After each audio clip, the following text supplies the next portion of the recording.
June 23, 1943, 11:47 p.m. 4,000 feet above the German-occupied village of Krasnodar, southern Russia. The engine coughs once, then silence. In the open cockpit of the Polikarpov PO-2 biplane, navigator Yevdokia Nosal grips the edge of her seat as the wind suddenly drops to a whisper. Below her, through the darkness, she can just make out the faint glow of enemy encampments. Tiny pinpricks of light scattered across the Ukrainian steppe like fallen stars. The canvas and wood frame of the biplane creaks as pilot Irina Sabrova banks left, guiding them into a glide so silent that even Yevdokia can hear her own heartbeat hammering against her ribs. This is the moment when they become ghosts. The PO-2, a crop-dusting relic from the 1920s, descends through the night at barely 90 miles per hour. Its maximum speed is slower than most fighters' stalling speed. It has no radio, no guns except for a single hand-operated machine gun in the rear cockpit. No parachutes, because the plane flies too low for them to open. No metal skin to protect against bullets or shrapnel. Just plywood, canvas, and dope paint stretched over a skeletal frame. The Germans call it the sewing machine because of the rattling sound its engine makes. But tonight, with the engine cut, it makes no sound at all. Sabrova's hands are steady on the stick. She learned to fly in peacetime, giving joyrides to farmers in crop-dusting wheat fields. Now, at 23, she's dropping 50-kilogram bombs on Wehrmacht positions. The altimeter needle drops 3,500 feet, 3,000 feet, 2,500 feet. In the rear cockpit, Nosal counts silently, watching the dark shapes of buildings grow larger. On the ground, Obergefreiter Klaus Müller of the 17th Panzer Division stands watch outside a supply depot. The night is unusually quiet. His breath clouds in the cool air. Somewhere to the east, artillery rumbles like distant thunder. But here, for a moment, there is peace. He lights a cigarette, cupping the match against the breeze. Then he hears it. Not an engine. Not the roar of an approaching bomber. Something else. A whisper, a rushing sound, like wind through fabric. Like a broom sweeping across a wooden floor. Nachthexen, someone whispers behind him. Night witches. Miller drops his cigarette. The whisper is growing louder, closer, but he cannot see anything. The darkness above is complete. His hands fumble for his rifle as panic begins to override training. Where is it coming from? How many? The sound multiplies. One whisper becomes two, then three, then a half dozen. The air itself seems to be moving, rushing, descending. Other soldiers pour from the depot, shouting, pointing flashlights uselessly into the void. Someone fires a flare, and in the sudden white light, they see it. A small biplane, barely 30 feet above them, materializing from the darkness like an apparition. Behind it, another. And another. Impossibly fragile craft, their wings catching the flare light, emblazoned with red stars. And at the controls, women. The first bomb falls at 11:49 p.m. The explosion tears through the ammunition storage, a white-hot bloom that turns night into day. Müller is thrown backward, his ears ringing. Before he can stand, a second biplane glides overhead, releases its payload. Another explosion, this one hitting the fuel depot. Flames leap 50 feet into the air. Sabrova pulls back on the stick, gunning the engine back to life once the bombs are away. The PO-2 claws for altitude, its engine sputtering back into that distinctive rattling cough.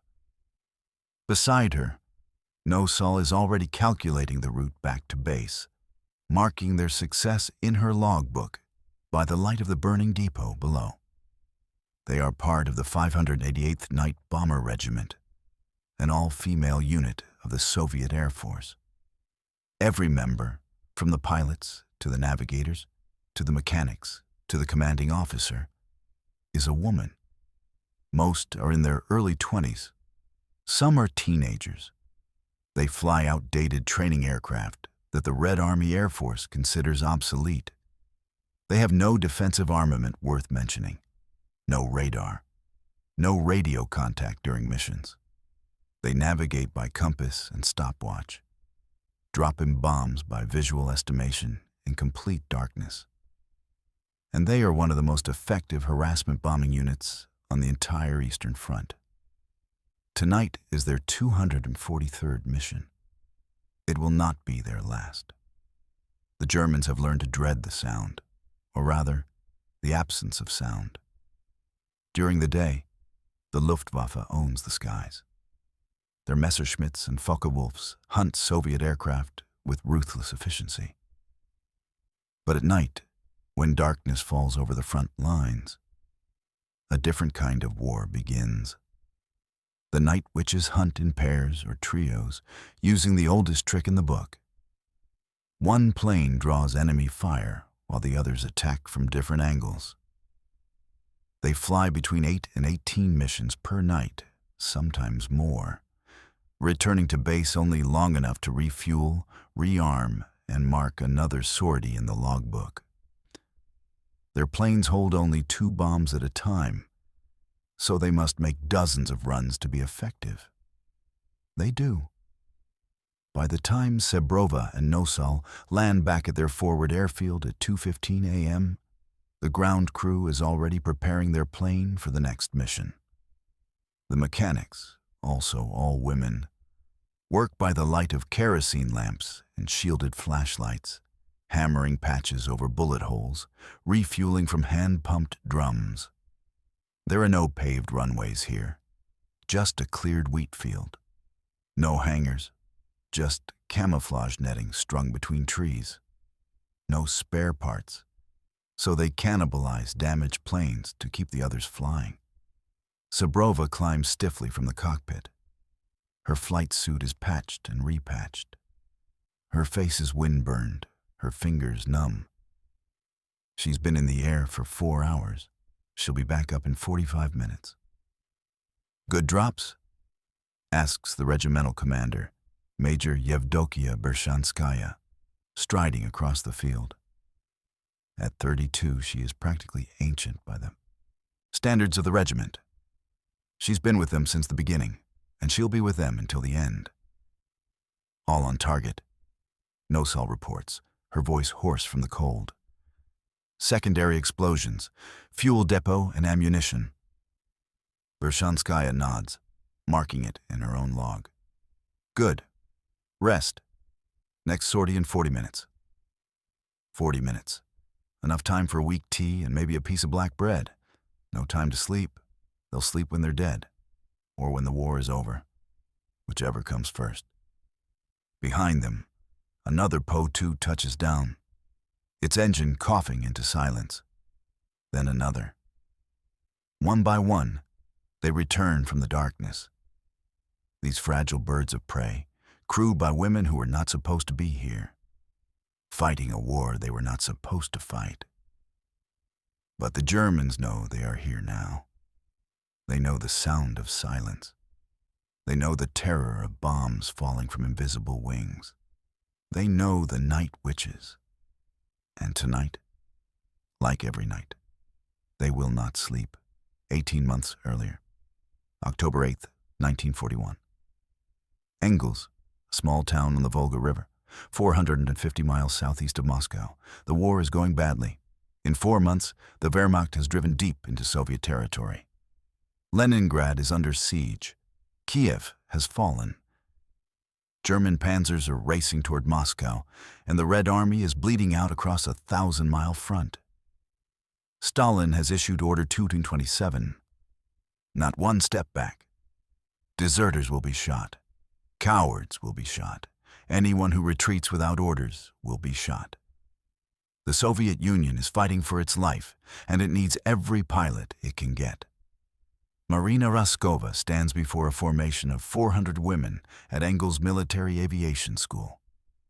She is 31 years old, already a legend. The Soviet Amelia Earhart, the newspapers called her, after she set a world record for non-stop flight in 1938. She has Stalin's personal approval for what she is about to do, something unprecedented in military aviation history. She is forming 3 all-female aviation regiments. Not support units, not ferry pilots or nurses. Combat regiments. Fighters, dive bombers, and night bombers. Pilots, navigators, mechanics, armorers. Every position filled by women. The men at the Air Force Command thought she was joking. Some still do. The women standing before her do not. They have come from universities and factories, from collective farms and city apartments. There are teachers here, engineers, poets, students who left their books mid-semester when the Germans invaded. The youngest is 15 years old, lying about her age. The oldest is 26.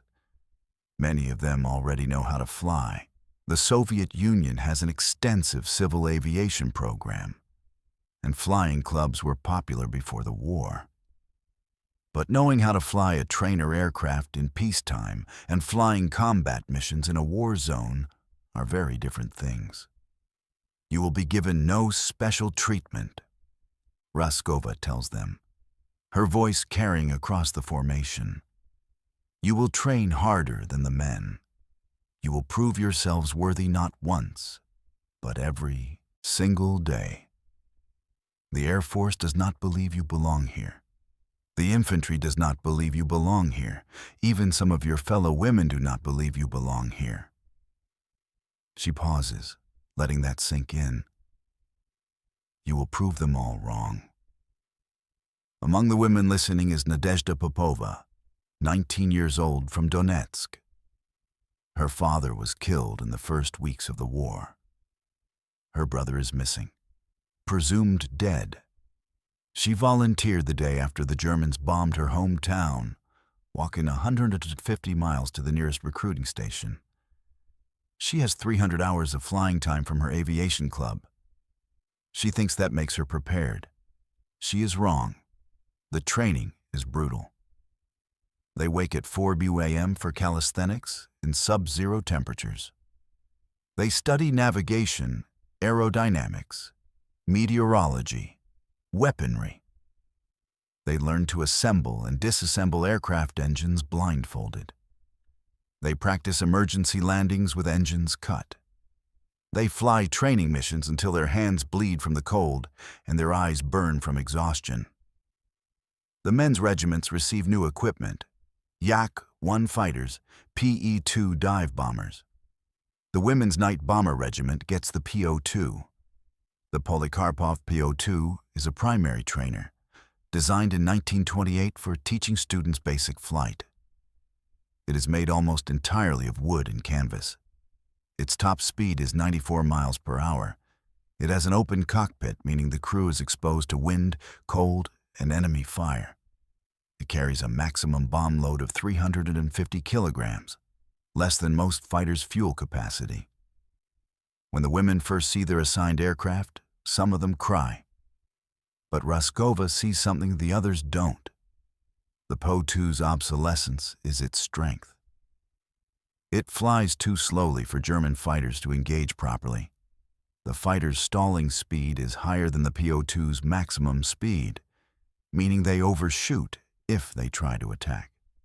It flies too low for radar to detect effectively. Its wooden frame doesn't show up well on searchlights. And most importantly, it can land and take off from anywhere: a field, a road, a forest clearing. It is, in short, perfect for exactly one mission: low-level night harassment bombing. The women of the 588th learn to fly it like no one has before. They practice cutting the engine mid-flight, gliding in silence to the target, then restarting after the bombs drop.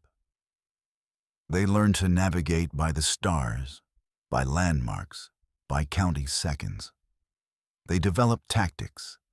One plane draws fire and searchlights while two others attack from different angles. They practice flying so low that they return to base with tree branches stuck in their landing gear. By May 1942, they are ready. Their first combat mission is against German positions near the Caucasus. The orders are simple: harass enemy positions, prevent sleep, destroy supplies. They are not expected to win the war. They are expected to be a nuisance. They exceed expectations. On their first night, they fly 18 missions. Every bomb hits its target. They lose no aircraft. The German troops in the area report mysterious explosions throughout the night. No air raid sirens, no warning. Just silent death falling from the darkness.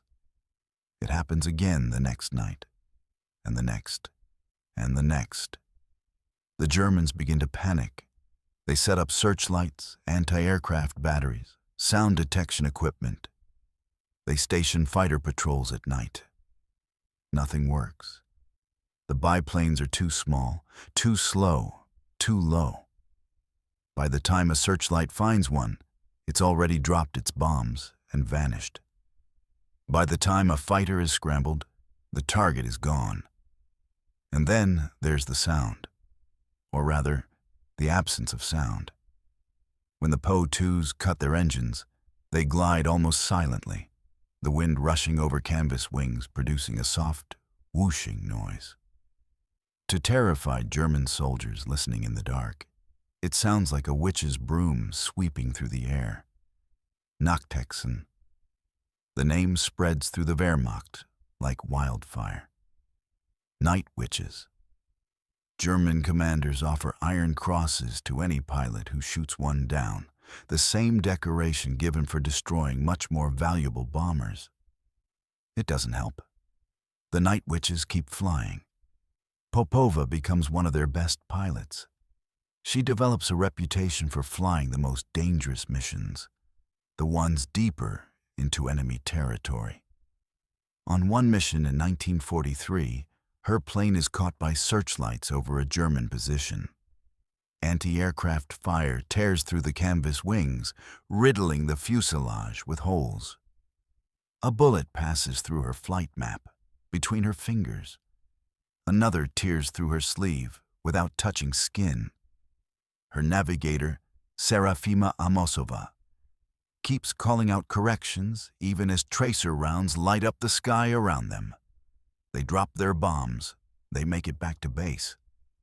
When they land, the mechanics count 42 bullet holes in the aircraft.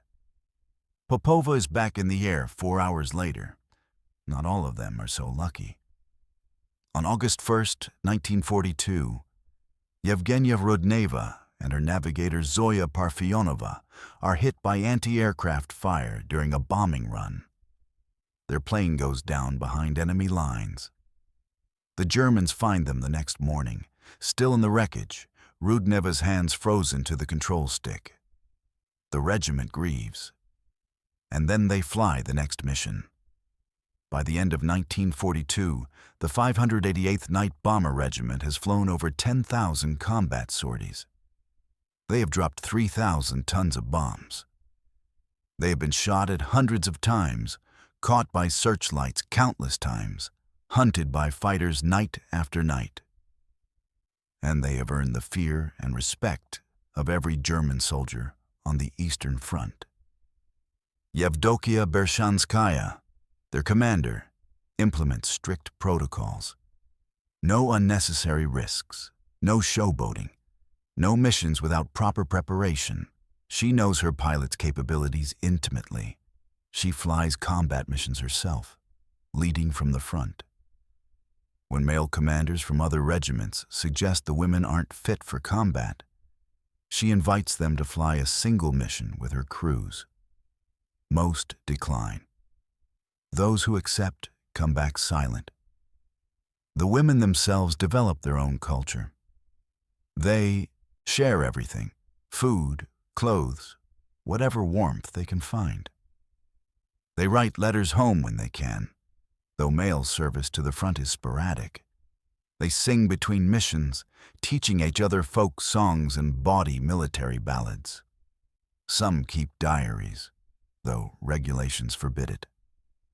A few fall in love with men from other regiments, though there is little time for romance when you're flying 8 missions a night. They also die. Regularly, inevitably. By mid-1943, the casualty rate is climbing. The Germans have adapted, positioning more anti-aircraft batteries, using better sound detection.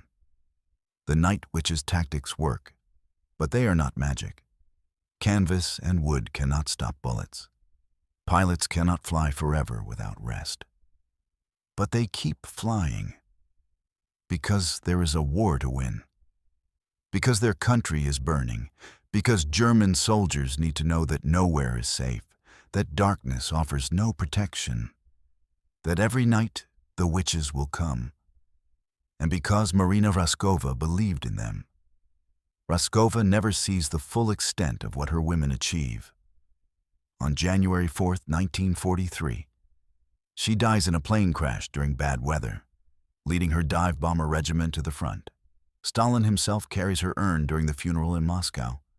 The women of the 588th learn of her death between missions, and they grieve the only way they know how. They fly, April 28, 1945, 2:17 m, 18 miles west of Berlin. The war is ending, but the Night Witches are still flying.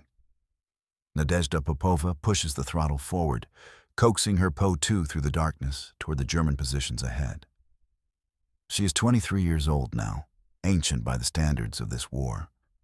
She's flown 852 combat missions. Her plane has been shot down twice. She has crash-landed 4 times. She has been hospitalized 3 times for injuries and exhaustion. She has survived 4 years of war. Beside her, in the navigator's seat, sits Yelena Kulkova. They've been flying together for 18 months, long enough to communicate without words. Kulkova's hand signals in the darkness are all Popova needs. Adjust heading 2 degrees left. Steady, steady now. Below them, the landscape is a vision of apocalypse. Berlin burns on the horizon, a false dawn of orange and red. Between here and there, the Wehrmacht makes its final stand. Panzer divisions that once swept across Europe in triumph now huddle in defensive positions, fuel tanks empty, ammunition running low. The Reich that was supposed to last 1,000 years has 18 days left. But these 18 days will be the bloodiest yet. The Soviet advance has stalled before the Silo Heights, a series of defensive positions protecting the approach to Berlin. German artillery commands the high ground. Their gunners are veterans, the ones who survived 4 years of Eastern Front hell. They know every trick, every tactic. They know the sound the PO2 makes. They know about the silent glide. They're waiting. Popova cuts the engine at 3,000 feet. The sudden silence is absolute. For a moment, she is weightless, suspended between earth and sky, between war and peace. Then gravity reasserts itself, and the biplane begins its glide, descending at a shallow angle toward the German artillery positions below. She can see searchlights sweeping the darkness, probing for them. The Germans have learned to position searchlights in triangular patterns. When one catches a plane, the others converge, creating an inescapable cone of light. But the Night Witches have learned too. They fly lower now, sometimes barely 100 feet off the ground, using terrain to mask their approach. 90 seconds to target. 80, 70. A searchlight beam sweeps past, so close that Popova sees its glow illuminating the canvas wing above her head. She banks right, diving lower, the treetops a dark blur beneath them. Anti-aircraft fire opens up, not at them, but at shadows, at ghosts, at the phantom sound of engines that aren't there. 50 seconds. Kulkova taps her shoulder. Target ahead. Popova can see it now. The artillery park, dozens of guns positioned in a tree line, their barrels pointing east toward the Soviet advance. Around them, supply trucks, ammunition stores, the machinery of war. 30 seconds. The searchlight finds them. One moment they're invisible, the next they're caught in a pillar of white light, so bright it's painful. Popova's night vision evaporates instantly. She flies blind, trusting her instruments, her instincts, the 852 missions that came before this one. Kulkova is shouting corrections, but the wind tears her words away. Tracers arc toward them, bright red lines drawing themselves across the darkness. A bullet punches through the lower wing with a sound like tearing paper. Another hits somewhere in the fuselage. Popova feels the impact through the control stick. The plane shudders but stays in the air. 10 seconds. Kulkova releases the bombs. 2 50-kilogram cylinders tumble away into the light, their fuses armed. Popova slams the throttle forward, the engine coughing back to life with a familiar rattle. She pulls back on the stick, coaxing the damaged biplane into a climbing turn, away from the light, away from the guns, away from... The explosion behind them is massive. Not just their bombs, they've hit an ammunition dump. Secondary explosions ripple through the artillery park, each one brighter than the last. The searchlight tracking them swings away, seeking other targets, and suddenly they're back in darkness. Popova allows herself one breath of relief. Then she sets course for base. They land at 3:41 a.m. at an airfield that didn't exist 3 days ago. The ground war moves so fast now that the night witches relocate constantly, following the advancing Red Army. Tonight's base is a former Luftwaffe field, hastily repaired after being bombed by their own side. German warning signs still dot the perimeter. A shot-up Messerschmitt sits abandoned at the edge of the runway, too damaged to salvage. Bershanskaya is waiting. She's 43 now, her hair shot through with gray that wasn't there in 1941. She's flown over 800 missions herself. She knows the sound each of her planes makes, can identify them by engine note alone. When Popova's Po-2 lands with its rough cough and visible damage, Bershanskaya is already moving toward it. "How bad?" she asks as Popova climbs out. "Wing and fuselage, nothing critical." "You're grounded. Let the mechanics..." "No." Popova's voice is flat. "We're 6 days from Berlin. I'm not sitting out now." They stare at each other. Commander and pilot, both exhausted, both aware that the war is nearly over, both knowing that nearly isn't the same as finished, that pilots are still dying, will keep dying until the last German gun falls silent. "Get it patched," Bershanskaya says finally. "You fly again in 2 hours." The mechanics swarm the plane. They've become artists of improvisation over 4 years. Patching canvas with tent material, fabricating parts from salvaged metal, keeping these impossible aircraft flying through sheer will and ingenuity. By the time Popova finishes her watery tea and stale bread, the Po-2 is ready again. She flies 3 more missions that night. Across the front, her sisters are doing the same. The 588th Night Bomber Regiment now fields 43 aircraft, down from its peak of 60. Some were lost to combat, others wore out. Even canvas and wood has limits. The women who fly them are equally worn. 4 years is a lifetime in war. But they're still here, still flying, still hunting. On May 2nd, 1945, Berlin falls. On May 4th, the 588th flies its final combat mission. a harassment bombing run against German positions in East Prussia that refused to surrender. Popova is in the air when word comes over the radio that Germany has agreed to unconditional surrender. The war in Europe is over. She lands her plane for the last time as a combat pilot at 11:47 p.m. on May 4th, 1945. She's flown 852 combat missions. She's dropped over 200 tons of bombs. She's been shot down twice, wounded 3 times. She's 23 years old and feels ancient. Around her, other night witches are landing, their missions complete. Some are crying. Others sit in silence, too exhausted even for emotion. They've been at war since they were teenagers. Some of them don't remember what peace feels like. The final accounting is staggering. The 588th Night Bomber Regiment flew 23,772 combat sorties over 4 years. They dropped over 3,000 tons of bombs and 26,000 incendiary shells. They flew more missions than any other Soviet aviation regiment, male or female. Their aircraft were antiquated, their equipment minimal, their odds of survival slim. 32 of them never came home.